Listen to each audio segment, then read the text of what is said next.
இது ஒரு பக்கம் நம்முடைய கடந்த கால வரலாறு இவ்வளோ காலமாக இதற்காக போராடினார்கள். ஆனாலும் இன்று நாம் அதை பெற்றோமா என்றால் இல்லை. இனி என்ன செய்ய வேண்டும்? தமிழ்நாட்டுக்கு என்ன செய்ய வேண்டும்? இந்தியாவில் என்ன செய்ய வேண்டும்? ஒரே ஒரு உதாரணம். என்ன உதாரணம் என்றால் 2004 பாட்டாளிமல் கட்சி மத்திய அரசின் அங்கமாக இருந்தது. கூட்டணி ஆட்சி நடந்தது. பாட்டாளிமல் கட்சி அங்கமாக இருந்தது. இந்த கூட்டணி ஆட்சியினுடைய பலம் வலிமை அங்கமாக இருந்த காரணத்தால் தான் நம்முடைய முனைவர் தனவேல் அவர்கள் சொன்னது போன்று பட்டியலின மக்களுடைய நீண்ட கால கோரிக்கையை என்னால் நிறைவேற்ற முடிந்தது. ஒரு அமைச்சராக இருந்த காலத்தில் தான் எவ்வளவு எதிர்ப்புகளை மீறி சுப்ரீம் கோர்ட்ல கண்டெம்ட்டா நான் போய் நிக்கிறேன்னு நான் சொன்னேன். ஃபைல எழுதுங்கன்னு சொன்னேன். என்னுடைய செக்ரட்டரி இருந்தார், please write in the file contempt, I am responsible. அப்புறம் தான் செக்ரட்டரிக்கு தைரியம் வந்தது. இல்லைன்னா பேசி கீசி என்ன இது பண்ணிட்டு இருப்பாங்க.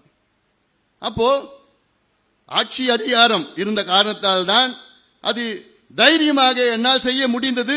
அதை செய்ய சொன்னது மருத்துவர் ஐயா அவர்கள். அதே போன்று மத்திய அரசிலே அங்கமாக இருந்த காரணத்தால் தான் ஐக்கிய முற்போக்கு கூட்டணி ஆட்சி நடந்த காரணத்தால் தான் ஐயா அவர்கள் அந்த ஐக்கிய முற்போக்கு கூட்டணி ஆட்சியில அந்த தலைவர்கள் கூட்டத்திலே கலந்து நீங்கள் எங்களுக்கு உறுதி கொடுத்த 27 விழுக்காடு இதர பிற்படுத்த மக்களுக்கு கல்வியிலே உறுதி கொடுத்த அந்த 27% என்ன ஆச்சுன்னு கேள்வி கேட்டார் ஐயா.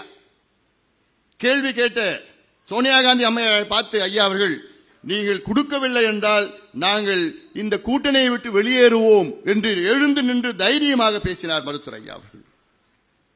அன்று காலையிலே சோனியா காந்தி அம்மையார் பயந்து, டாக்டர் ராமதாஸ் கூல் டவுன், உட்காருங்க please, don't be angry, please sit.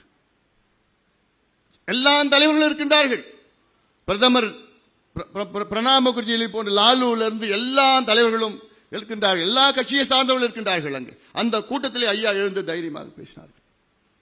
பிறகு சோனியா காந்தி அம்மையார் சொன்னார்கள், we will meet again this evening. இது வரைக்கும் நடந்ததே கிடையாது. 2 கூட்டம் ஒரே நாள் நடந்தது கிடையாது. அன்று மாலை மீண்டும் கூடுகிறார்கள். இந்த இடைக்காலத்தில் ஐயா அவர்கள் எல்லா பற்றியும் பேசுறார். கலைஞர் எடுத்து அதிகமா பேசினார். ஆனா ஒரு வார்த்தை பேசல.